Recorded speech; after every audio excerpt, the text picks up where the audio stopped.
Ya, pelajar, salam sejahtera semua. Apa khabar? Ya, kali ini cikgu bertemu dengan pelajar dalam pelajaran untuk tingkatan 1, chapter 2, bab 2, iaitu dalam pelajaran 1, lesson pertama ini kita akan bincangkan sedikit subtopik faktor dan faktor perdana.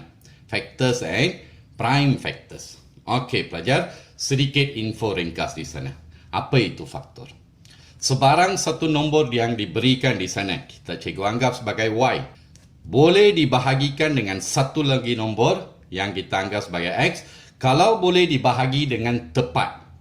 So, X ialah faktor bagi Y. Itu yang cikgu ringkaskan begini.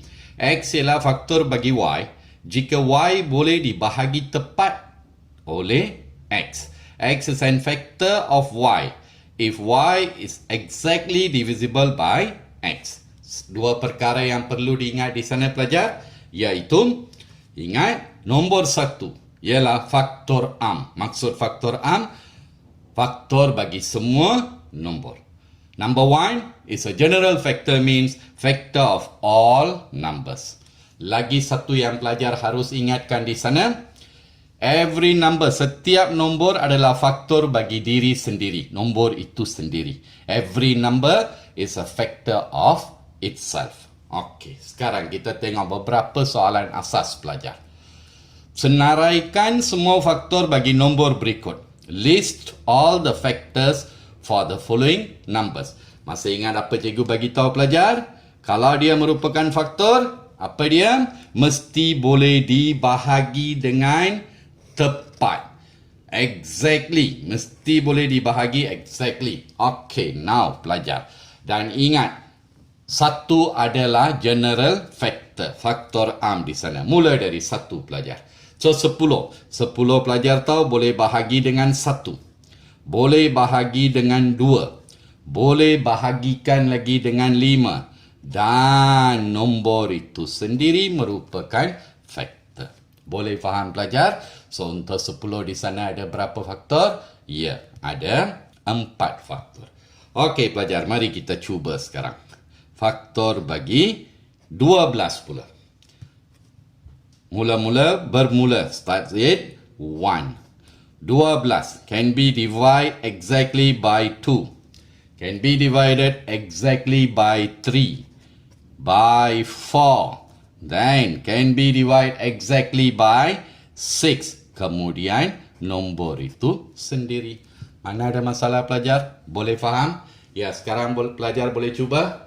Kita tengok satu nombor yang lebih besar sedikit. That is 42. Okey pelajar, cuba. 42 boleh dibahagi dengan 1. Can be divided by 2. Dapat 21. Boleh dibahagikan dengan 3. Dapat 14. Boleh dibahagikan dengan 6. Dapat 7. Boleh dibahagikan dengan 7. Dapat 6. Boleh dibahagikan dengan 14. Dapat 3. Yes, after that, boleh dibahagikan dengan 21. Dapat 2. Sudah separuh pelajar. So, yang berikutnya the number itself. Boleh faham pelajar? Ya. Sekarang mari kita cuba satu lagi pelajar di sana, iaitu untuk 60. 60 can be divided exactly by 1, by 2, by 3. Dapat 20, bahagi 4. Dapat 15, bahagi 5. Dapat 12, bahagi 6. Dapat 10, bahagi 10. Dapat 6, bahagi 12. Dapat 5. Can be divided by 15. Dapat 4. Boleh dibahagikan dengan 20. Dapat 3. Boleh dibahagikan dengan 30. Dapat 2. Okey, sudah separuh. Tak perlu cari lagi. Nombor itu sendiri. Itu saja pelajar. Mana ada masalah? Boleh faham pelajar? Ya, bagus. Kita pergi kepada konsep berikut pelajar. Ya pelajar. Bahagian berikutnya di sana sedikit info ringkas, iaitu untuk nombor perdana, prime numbers.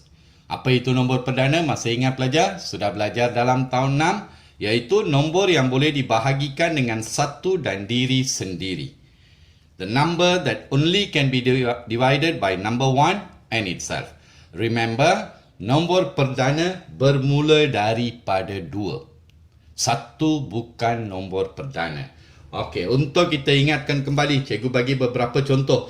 Mula dari 2, 2. Kemudian 3, kemudian 5, 7, 8 tak boleh, 9 tak boleh, 10 tak boleh, 11, 12 tak boleh, 13, 14 tak boleh, 15 tak boleh, 16, 17, 18 tak boleh, 19, 20, 21, 22, ya 23, 24, 25, 26, 27, 28, ya 29 dan seterusnya. Itu dia pelajar. So, apabila sudah kenal pasti nombor perdana. Okay, prime numbers. Apa dia faktor perdana? Serupa tadi. Apabila satu nombor boleh dibahagikan dengan nombor-nombor ini, ikut turutan dari kecil ke besar ni, kalau boleh dibahagi, kita namakan ini sebagai prime factors. Faktor perdana. Sekarang kita tengok soalan di sana pelajar. Cari semua faktor perdana bagi yang berikut. Find all the prime factors untuk bahagian pertama. Seterusnya, ungkapkan nombor berikut sebagai hasil darab faktor perdana. Sekali cikgu gabungkan.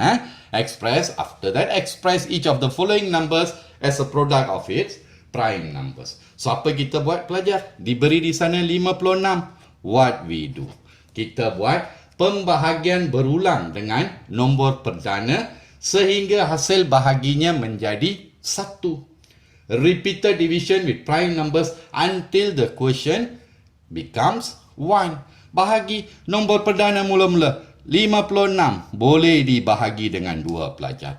Dapat 28 boleh dibahagi dengan 2 pelajar. Dapat 14 still can divided by 2.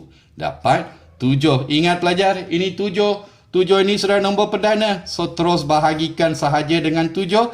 Dapat 1. Boleh faham pelajar? So apa dia faktor perdana dia? The factor will be apa dia? Faktor perdana hanya ada 2 di sana.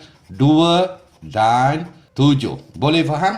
Okey pelajar, ini untuk soalan bahagian pertama. Untuk soalan bahagian kedua di sana pelajar, ini dia.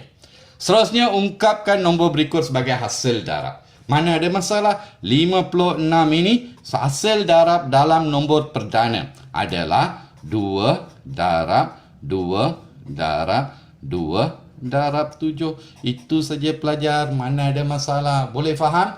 Ya, kita cuba beberapa soalan lagi. Okey pelajar, soalan bahagian B pula. Diberikan kepada kita 216. What we do? Kita mulakan dengan pembahagian berulang, repeated division. Boleh dibahagi dengan nombor perdana terkecil 2. Bahagikan, kita dapat 108. Lagi boleh dibahagikan dengan 2. Kita dapat 54. Boleh dibahagikan lagi dengan 2. Kita dapat 27. Sudah tak boleh bahagi 2? Go for the following prime numbers.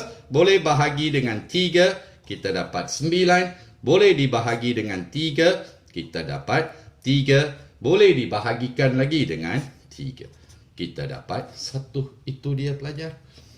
So, untuk bahagian pertama di sana, apa dia nak? Faktor. Faktor dia adalah sama dengan 2 dan 3 sahaja. 2 and 3 only. Hanya ada 2 faktor perdana berbeza.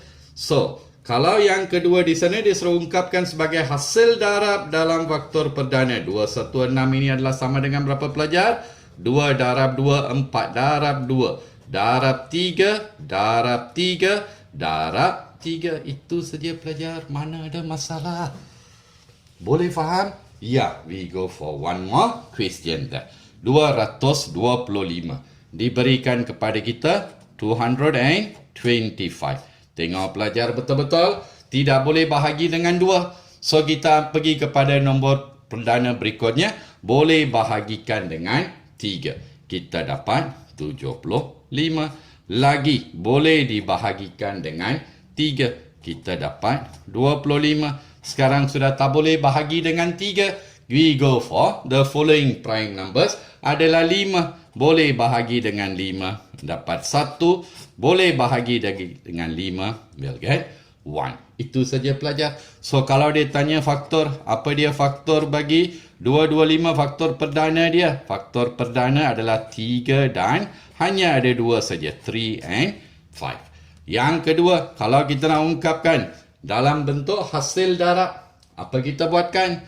Kita ambil 225 hasil darab faktor perdana 3 times 3 times 5 times 5. Itu saja pelajar, mana ada masalah di sini. Ya, cikgu harap pelajar faham pelajaran pertama ini. Cikgu akan jumpa pelajar semua dalam pelajaran kedua untuk common factor, faktor sepunya dan faktor sepunya terbesar, iaitu highest common factor. Bye pelajar.